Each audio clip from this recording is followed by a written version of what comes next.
আমার আল্লাহ বলে এই জমিনটা আমি পুরায়া তামা বানা দিব। এই জমিনের মধ্যে যত পানি আছে পানিগুলো আমি আল্লাহ পুরায়া ছাই বানায়া দিব। যেদিন কিচ্ছু বলতে কিচ্ছু থাকবে না,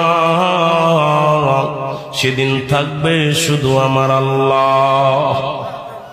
আজকে কার জন্য সুদ খাও, কার জন্য ঘুষ খাও, কার জন্য ব্যভিচার করো, কার জন্য অন্যায় করো রে মন, কার জন্য তোমরা এত বাদই করো। আরে আজকে একটা কথা বলতে গেলে কষ্ট হয়। এই জমিনটা আল্লাহ পুরায়া তামা বানায়া দিবে। এই জমিনের মাটিগুলো পুড়ে হবে তামা। এই জমিনের যত পানি আছে পানিগুলো পুড়ে হবে ছাই।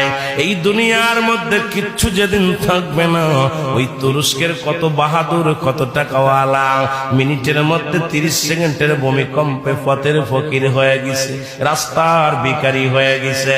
আজকে তুমি দুনিয়ার মধ্যে কতই না মস্তানি করলা,